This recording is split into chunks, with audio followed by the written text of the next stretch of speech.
Welcome to the deep dive. Today, we're plunging into a world where, well, personal destiny and national fate are so tangled up, it's almost impossible to see where one ends and the other begins. It really is fascinating territory. Our subject is Salman Rushdie's incredible Booker Prize-winning novel, Midnight's Children.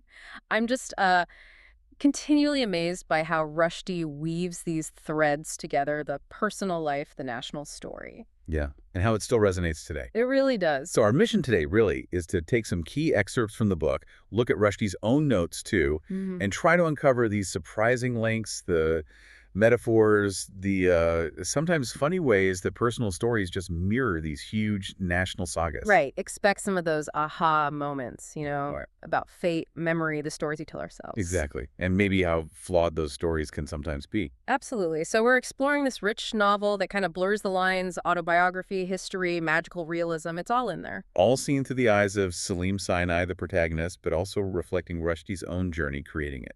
Okay, let's unpack this. So maybe let's start with how the novel even began, with Rushdie himself. Good place to start. The idea for Midnight's Children, it seems, came about in 1975. He was on this, budget trip around India. Yeah, funded by a pretty small advance, right, for his first novel. Right. Grimace, something like 700 pounds. Exactly. Picture him on these, 15-hour bus rides, staying in basic hostels, just absorbing everything. And 1975 itself. What a year. That context is so important for the book's conception. What was happening then? Well, globally, you had Thatcher becoming leader in the UK, Sheikh Mujib's murder in Bangladesh, the Bader-Meinhof trial, Clinton got married, Saigon fell, Franco died, the Khmer Rouge. Just huge events. Wow, yeah, a lot going on. But for Rushdie, the key thing, the one he mentioned specifically, was in India. Indira Gandhi was convicted of election fraud. Ah, yes. And then she declared the state of emergency. Precisely. A really tyrannical period. And Rushdie said that became central to my still tentative literary plans. It just shows how profoundly these big political moments can shape art. That's a really crucial link. And speaking of beginnings, the book itself didn't exactly have a smooth start, did it? No, not at all. There was this now famous reader's report from an early stage. The dismissive one. That's the one. Basically said the author should concentrate on short stories until he has mastered the novel form. Ouch. Imagine getting that. Quite a contrast to winning the Booker Prize later. It really is. It makes you think about how, truly original work is often misunderstood at first. Definitely. And the reception when it was published was interesting too, how it differed. Yeah, very different. In the West, people often saw it as like pure fantasy, this magical realism thing. But in India? In India, lots of readers apparently found it, and I quote, pretty realistic, almost a history book. Wow. That difference says so much about cultural context, doesn't it? How we read truth. Absolutely. And maybe the most intriguing bit is that lawsuit from Indira Gandhi in 1984. Oh, yeah. Tell us about that. It wasn't what you'd expect, right? Not at all. She didn't sue over the book's, scathing criticism of her actions during the emergency, which is pretty harsh. No. So what was it? It was over this one single sentence. Rushdie called it tame. It mentioned her son, Sanjay, accusing her of neglecting his father. Just that. Something people were apparently saying anyway. Exactly. A thing much said in India in those days, as Rushdie put it. It really shows what she felt was most damaging, what sensitivities were at play. That's incredible. Tells you so much. Okay, let's dive into the novel proper. Saleem Sinai, our protagonist. Our main man? His birth. Right. It's just immense. Right at the stroke of midnight, August 15th, 1947. The exact moment India becomes independent. He literally feels handcuffed to history. His fate indissolubly chained to India's for, the next 3 decades? It's such a powerful central metaphor. And the circumstances are just wild. Right, what? Gasps in the delivery room, fireworks going off outside, huge crowds. His father apparently breaks his big toe in all the excitement. Really? Yeah. And Saleem, well, he's prophesied, he's in the newspapers, politicians acknowledge him. He has, as the book says, without a say in the matter. Born into legend. A symbol before he can even talk. Totally. And the names they call him initially, Snot-Nose, Stain-Face, Baldy, Sniffer, Buddha, Piece of the Moon. It shows he's this sort of unformed vessel for everyone else's projections. Okay, but to really get Saleem, we need to go back, right?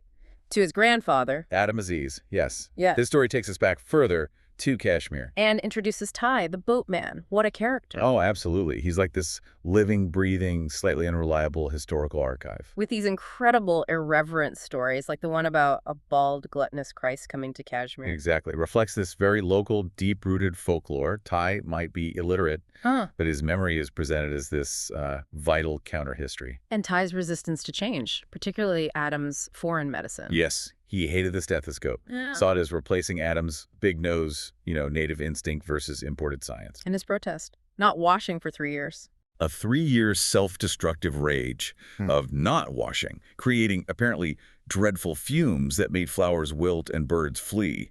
It's extreme, but it's this act of defiance. A powerful symbol. And his death, too, right, in 1947. Very symbolic. Caught between opposing forces during the violence in Kashmir, yelling Kashmir for the Kashmiris, it captures the tragedy of these local identities getting crushed by larger national conflicts. Such a vivid image. And then Adam Aziz's own courtship. With Nasim Ghani. Oh, that's brilliant. The perforated sheet. Yes. He can only examine or treat our minor ailments through this crude circle about 7 inches in diameter, cut in a sheet. Revealing just one body part each time. Stomach, ankle, toenail, finger rot, a stiff knee, even later a superbly rounded and impossible buttock. It's funny, but also tense, right? Finding intimacy within these really strict cultural rules. Exactly. And it connects to the bigger picture, too. Adam's life isn't just quirky anecdotes. It's tied to major historical events, like Amritsar. The massacre in 1919, how does that feature? Well, Adam's described as having hypersensitive nostrils. He apparently smelled the danger in the air that day. Okay.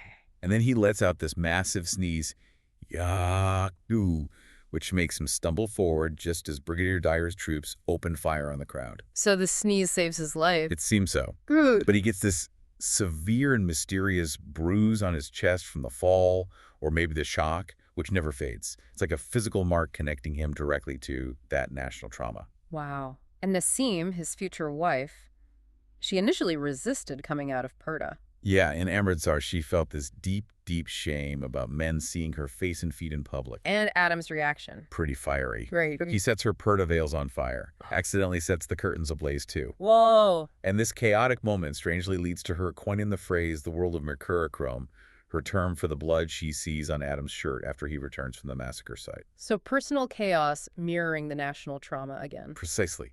Their intimate lives are just completely shaped by these huge historical forces. Okay, let's shift focus now to Saleem's parents, Amina and Ahmed Sinai, the generation really forging modern India. Right. And Ahmed, interestingly, sort of reinvented his wife.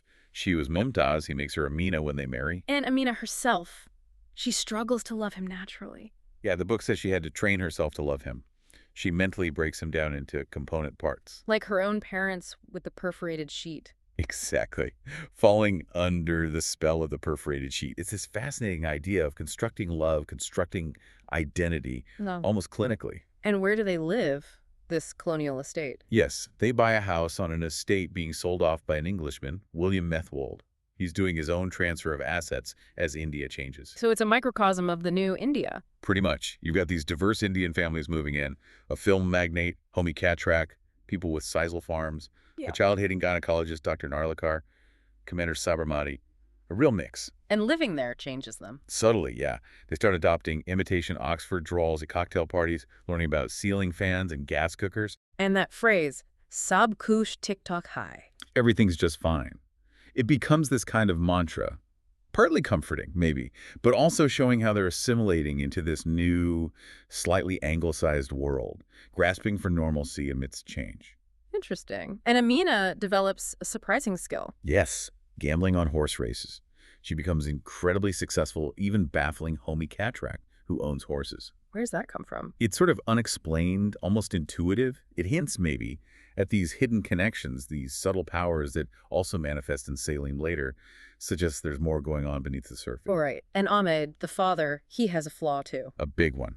A terrible sense of direction. Which dripped into Saleem. Yeah, that's the phrase. Like it's this inherited destiny, this fated inability to find the right path, reinforces that theme. Okay, so baby Saleem, his early life is described as this heroic program of self-enlargement. Oh, yes. He has this monstrous appetite, drinks his mother dry, then a wet nurse. And the nose. The nose. Always running. This shining cascade of goo. It's almost grotesque, but it's like he's constantly overflowing, taking in and giving out the world. And then at age 9, the telepathy starts. Yes, a huge moment. At first, it's overwhelming, a language problem. He hears everyone's thoughts, the inner monologues of all the so-called teeming millions, all at once. A polyglot frenzy. Must Often terrifying. Yeah, absolutely. But then he learns to filter it, finds these universally intelligible thought forms, and then the crucial discovery. The other midnight children. Exactly. He starts hearing these secret nocturnal calls from other kids born in that same first hour of India's independence. It's like tapping into this shared generational consciousness. And there's a hierarchy to their powers. A fascinating one. Kids born right on the stroke of midnight or in the first minute have the biggest gifts: alchemy, flying, time travel. Wow. Those born a bit later have, more interesting and useful faculties. And those born in the last seconds, well, they're described as circus freaks, bearded girls, Siamese twins. And the number who died, 420. Yeah, that specific number, 420, which the novel notes is associated with fraud, deception, and trickery. It adds this layer of darkness, of fragility, to this generation's fate. So how does Saleem's personal life connect directly to history? The book talks about modes of connection. Right, it's not just allegory. There are moments where it's active literal, he directly affects things. Or passive metaphorical, he's affected by trends. Passive literal, national events hit his family directly. And active metaphorical, his private life mirrors public events. Can you give an example? The mutilation of his middle finger is a key one. It results in these fountains of blood, and it happens right as the nation itself is experiencing a kind of historical fragmentation. His personal wound reflects the collective one. And he gets caught up in political events, too, like the division of Bombay State. Yes, the linguistic reorganization of Bombay State directly impacts him. It mirrors the larger partitions happening. And then there's his rivalry with Shiva. The other midnight child, born at the exact same instant. Exactly. Shiva's power is physical, his legal knees, and his philosophy is brutal, me against the world. Which contrasts with Saleem's idea. Yeah, Saleem is trying to forge this third principle, something collective, through the Midnight Children's Conference. Their rivalry really symbolizes these competing forces within the new India individualism versus collectivism, maybe? So the family eventually moves. Yes, they're forced into exile in Karachi, Pakistan. Ahmed Sinai's assets get frozen in India. And they're met by his aunt. Aunt Aliyah, described as a headmistress type, full of undimmed jealousy, offering this spider-like hospitality. Saleem doesn't trust her from the start. It's another displacement, mirroring the big post-partition shifts. And his sister, Jamila, she transforms there. Dramatically. From this skinny tomboy into Jamila Singer, a huge pop sensation. But her performances are unusual. Very. She wears this all-concealing white silk chadar, like a veil, covered in religious calligraphy. But there's a 3-inch hole cut out just for her lips to sing through. Echoing Nasim's perforated sheet again. A really striking echo. Her voice becomes superhuman. She's seen as this angel who sang to her people. It shows how women could find a powerful public voice, even within quite traditional constraints. Meanwhile, Saleem is developing his sense of smell. Obsessively. His general theory of smell. He categorizes everything, betel nut varieties, fizzy drinks. Telling Pepsi from Coke blindfolded. Apparently. But the peak is when he starts discerning the perfumes of emotions, the scent of love, death, greed, humility. It's this unique, nonverbal way of understanding the world and the people in it. And history keeps intruding. The 1965 war. The Ran of Kutch War. Described almost surrealistically, a sorcerer's world of green air, soldiers hallucinating demonic sea beasts. And General Zulfikar gets involved. Yeah, a key figure who becomes involved in smuggling transistor radios, air conditioners. He becomes this ghostly, uncertain thing operating in the war's shadows. Shows the disorientation and corruption war brings. And Saleem gets involved with him, too. Yes, his most crucial foray into history is helping Zulfikar plan a coup, weirdly enough. Symbolically, moving salt cellars and chutney bowls on a table to represent trip movements. It's called the Pepper Pot Revolution. And this is driven by personal needs. Yeah, parochial motives. He's looking for a father figure, essentially, and finds one in the general. His personal quest for belonging gets tangled up in this big political drama. Okay, fast forward to the Bangladesh War, 1971. Saleem is there. Yes, but he's changed. He's known as the Buddha now, working as a tracker for this special unit, CUTIA-22. He's described as having abandoned consciousness, trying to secede from history. Trying to escape his destiny. It seems so. but the experience is harrowing. The Sundarbans are described as a dream forest filled with phantasms. It's a crazy war, soldiers seeing apparitions of devils. And terrible violence. Brutal. His companion Shahid is bisected, and Saleem witnesses the massacre of intellectuals in Dhaka. That sounds horrific. Described in stark terms. Men in spectacles with heads like eggs shot, lady doctors bayoneted before they were raped, and raped again before they were shot. How does Saleem react? Shahid is in disbelief, but Saleem gives this chilling advice. A person must sometimes choose what he will see and what he will not. Look away. It's this moment of profound moral compromise, maybe self-preservation, faced with pure horror. And then there's that surreal twist with the magicians. Right. The Indian Air Force flies in entertainers. 101 finest entertainers and conjurers from Delhi's magician's ghetto. They march with the troops to create this illusion that India's victory is magical, inevitable. And Saleem is among them. Yeah, both there and not there. A detached observer caught up in this manipulation of reality where narrative itself is a weapon. But this experience seems to reawaken something in him. Yes, this discovery of unfairness. His invisible rage comes back, his desire to choose his own undestined future. And he finds a new mentor. Picture Singh, the most charming man in the world, leader of the magician's ghetto.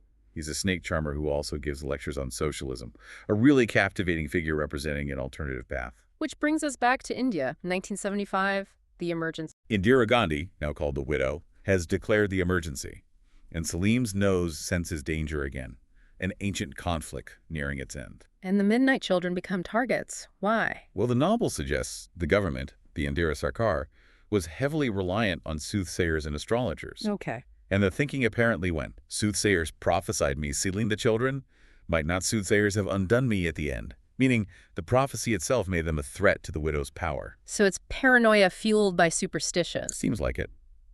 And she uses Saleem's own uncle, Mustafa Aziz, who's an expert in genealogies, to track them all down. A chilling use of personal connections for state control. And leading the crackdown, it's Shiva. Yes, Shiva returns. Now he's a major, working for the widow. He's in charge of these civic beautification and vasectomy programs. Or it's just a cover. A diversionary maneuver, yeah. The real goal is rounding up the Midnight Children. And tragically, Saleem, who knows where they all are, gets captured himself. The ultimate betrayal, in a way. The vasectomy camps. Yeah. The description is brutal. Truly horrifying. It details the torture. Steel rods, rifle butts, live electric wires up your anuses, candle applied lit to the skin. Unspeakable. And that smell Saleem detects on January 18th, 1977. Soft, unspeakable something spiced with turmeric, coriander, cumin, and fenugreek. The pungent, inescapable fumes of what had been excised, cooking over a low, slow fire. It's the state literally trying to sterilize to eliminate this generation. But then Shiva himself gets vasectomized voluntarily. Yes, the ultimate irony. And Saleem laughs. Cruelly. No, the text is not cruelly. It's more like recognizing that Shiva, the great procreator, has already scattered his seed, fathered countless children across India. His legacy, in a way, escapes the sterilization. Life finds a way. A powerful, if dark, kind of resilience. So as the story closes, Saleem is physically falling apart. Yeah, literally cracking. Cracks on the backs of my hands, cracks along my hairline and between my toes. He's becoming thinner, translucent almost. Then he returns to Bombay. Yes, with his son Adam, Yeah. carrying the past, but also the future. And this central metaphor of pickling. Right. Saleem is consciously preserving his memories, his story, like making chutney, the chutnification of history, the pickling of time. But acknowledging flaws. Absolutely. He knows distortions are inevitable. He lives with the shadows of imperfection. It suggests all history, all memory, is subjective, imperfectly preserved. And he foresees his own death. Yes, a prophetic vision. He'll die on his 31st birthday, which is also India's Independence Day. How does he see it? He sees himself overwhelmed by a huge crowd made up of everyone from his life. His grandfather, Naseem, Amina, Shiva, even the widow, the Black Angel. And his last words. He dies with cashmere on my lips, unable to ever reach the valley. A really poignant end, tying back to his origins and the unresolved conflicts of the nation. Wow. And his final realization. It's profound. I am everything whose being in the world affected was affected by mine. He sees that every individual, each I, contains multitudes, connected to countless others. The ticking clock, the 12 chimes, and release. Exactly. A sense of completion, maybe acceptance. What an incredible journey we've just traced.